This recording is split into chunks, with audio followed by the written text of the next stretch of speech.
Hi everyone, I am Li Hongwei from Xuanchuang University, and I am also the principal investigator of our university's second phase of the MOE Digital Humanities program. Although this program is under the General Education Center, I have always served in the Department of Applied Psychology. My academic expertise is in cognitive neuroscience.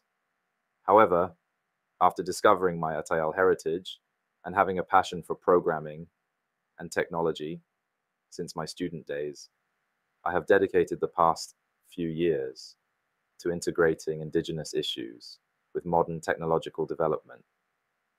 This led to the creation of our digital Indigenous culture revival and industry marketing program. This semester, I am responsible for offering the course Knowledge and Culture of Indigenous People. As seen from our course map, this is a foundational course and can be considered the starting point of the series of Indigenous Knowledge and Culture. The main purpose of this course is to cultivate students' initial understanding and appreciation of Indigenous knowledge and culture. The course content is composed of three main parts: co-teaching lectures, elder seminars, and field investigations. In the first part, the course instructors lead students to understand the overview of Taiwan's indigenous peoples and the traditional culture and knowledge systems of the Atayal and Saisiat tribes. The second part involves inviting elders or local youth from the two tribes to share their knowledge or life experiences through seminars. The third part consists of 2 single-day field investigation activities scheduled for suitable weekends in the second half of the semester. Before these trips, students will independently plan the objectives, targets, interview content, and recording methods for the investigations, as well as share their insights afterwards, aiming to achieve autonomous learning.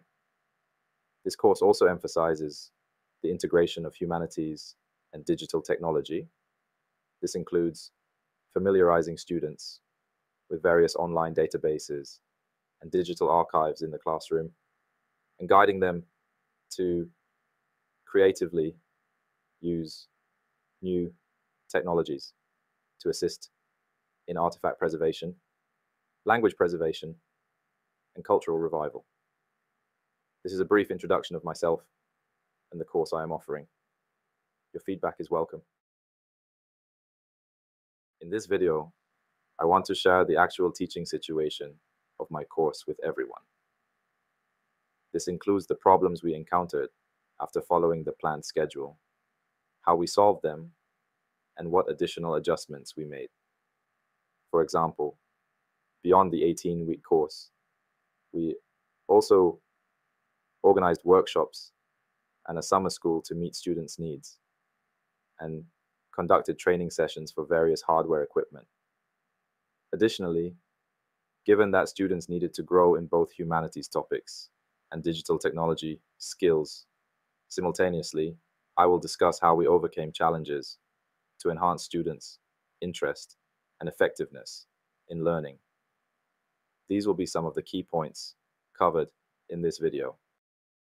First, let's talk about the planned schedule. According to the course plan, the structure of this course is quite straightforward. Before the midterm, classes are conducted in the classroom with multiple directional dialogues between the two co-teachers and the students, including teacher-to-teacher, teacher-to-student, and student-to-student interactions. The goal for the first half of the semester is clear: to give students a general understanding of Taiwan's indigenous peoples and a more in-depth knowledge of the Atayal and Saisiat tribes. The reason for choosing these two tribes is simple and direct. Their villages can be visited in Hsinchu. This is important for the field investigations planned for the second half of the semester. Therefore, in the second half, we arranged 2 single-day trips to the tribes, each substituting for 3 weeks of classroom time totaling 6 hours. However, scheduling these trips is challenging and requires coordination to depart on a weekend or Sunday. Students must work in groups and complete the planning for the investigation before departure. This includes understanding what themes to explore, who to interview, what places to visit, how to record their observations, and so on. After the investigation, they must organize their findings and present them in the final report at the end of the semester. From this, it can be seen that understanding and investigating the knowledge and culture of Taiwan's indigenous peoples are the humanities foundation of this course. But where is the digital technology component? How should the digital and humanities elements be combined? The key lies in how technology can assist in the preservation of knowledge and the revival of culture. However, the issue of cultural revival is significant and requires a delicate balance between being completely conservative and entirely innovative. A slight misstep could turn revival efforts into mere cultural and creative products. Therefore, at this stage, we focus on recording and preservation. Although we do not limit the technological methods to achieve this, our primary considerations revolve around the metaverse and artificial intelligence, aiming to highlight the differences from existing digital archiving methods. In my class, I cover topics related to the metaverse that have higher technical thresholds, such as 3D modeling and scanning, motion capture, character and scene setup, and extended reality programming. On the other hand, with the rapid rise of generative artificial intelligence, in the second iteration of this course, I significantly increased the introduction to Gen AI and actively encourage students to imagine how it could be used in the preservation of indigenous knowledge and culture. However, Gen AI is relatively easier to use, so its learning curve is quite different from that of metaverse technologies. Having discussed this, you can probably understand that the biggest challenge of this course is the increased teaching and learning load. For the students, indigenous knowledge and culture are unfamiliar topics. Although they might be very interested, they are not familiar with them, so they need to spend time getting acquainted with these topics. This is also the initial expectation for students taking this general education course. However, because this is a digital humanities program, it is necessary to include the learning and application of technologies such as the metaverse and artificial intelligence. Therefore, students need to learn not only humanities, but also digital technologies. And they must think about how to integrate the two. Clearly, 18 weeks is not enough, both for the teachers and the students. Next, let's discuss how to address the issue of insufficient time. As mentioned earlier, within one semester, students need to learn about the knowledge and culture of the Atayal and Saisiat tribes, as well as grasp the basic concepts and operations of the metaverse and artificial intelligence. They also need to develop the ability to think about how to use these digital technologies to assist in the documentation and preservation of traditional knowledge and culture. Since 18 weeks is not enough, is it possible to extend it to 36 weeks? Yes, we are working towards this solution. Therefore, we have arranged many supplementary extracurricular learning opportunities, including workshops, summer schools, equipment training sessions, and tribal investigation camps. While we do not require students to participate in these activities, we encourage them to do so. This approach can enhance their learning capabilities and effectiveness within the Digital Humanities program.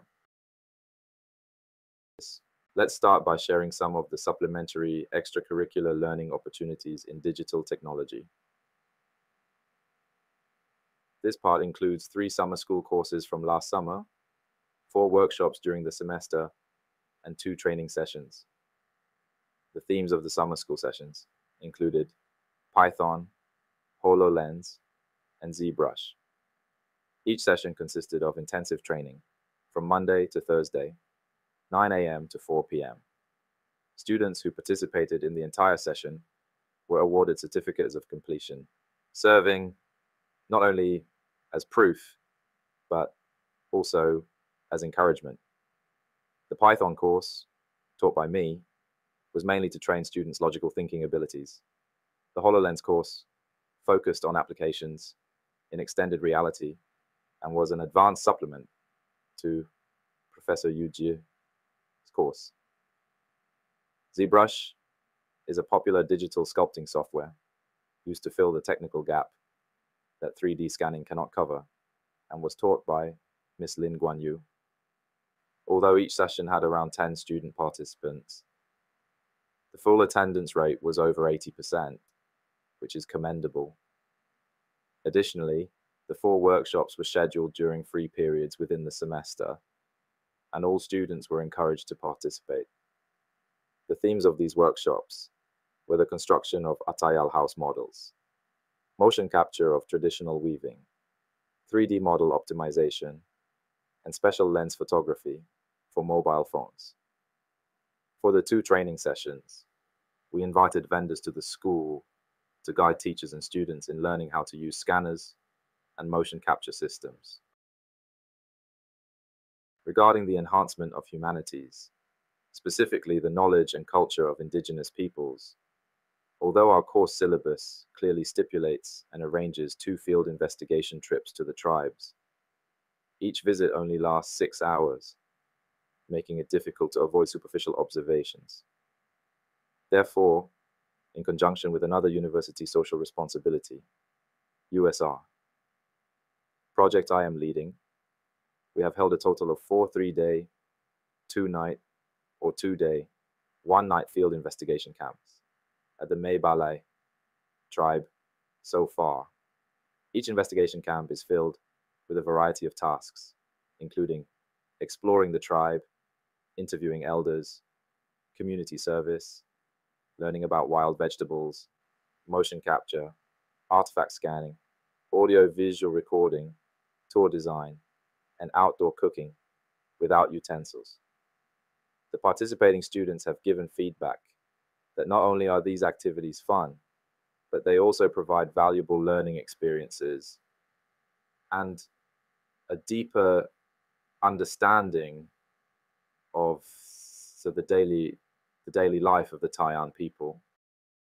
Here is my showing of the problems I encountered and the solutions I implemented during the 2 actual offerings of this course. Your feedback is welcome.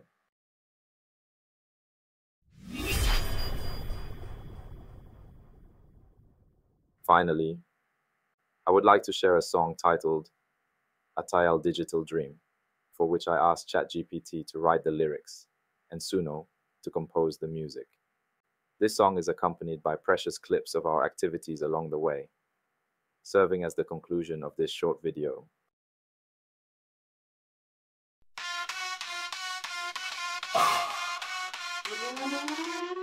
这生命的深处，我们的家，它压铸的传统永不变化。高科技的世界，我们勇敢前行，人工智慧的力量，让梦想无限延伸。元宇宙的空间重现部落的光彩，每一个故事都在虚拟中闪耀。我们是未来的守护者，在科技中找回文化的灵魂。未来的希望，我们坚定不移，不时的步伐，走在光明的路径。传统与创新完美融合，高科技的力量让文化再生不息，在在元宇宙的梦境，重建部落的家园。每一段历史都变成真实的画面，智慧与科技编织时空的桥梁。我们的努力让文化不再遗忘。元宇宙的空间中现部落的光彩，每一个故事都在虚拟中闪耀。我们是未来的守护者，在科技中找回文化的灵魂。未来的希望，我们坚定不移，不时的步伐，走在光明的路径，传统与创新完美融合，高科技的力量让文化再生不息。手牵着手，心连着心，在未来的路上不再孤单前行。科技的翅膀让梦想高飞，泰雅族的未来由我们来描绘。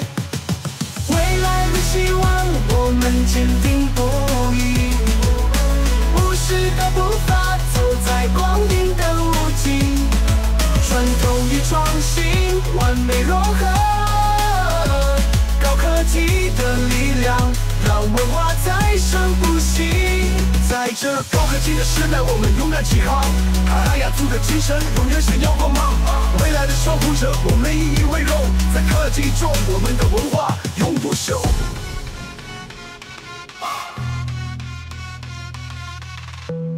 在这高科技的时代，我们勇敢起航，泰雅族的精神永远闪耀光芒。未来的守护者，我们引以为荣，在科技中，我们的文化永不朽。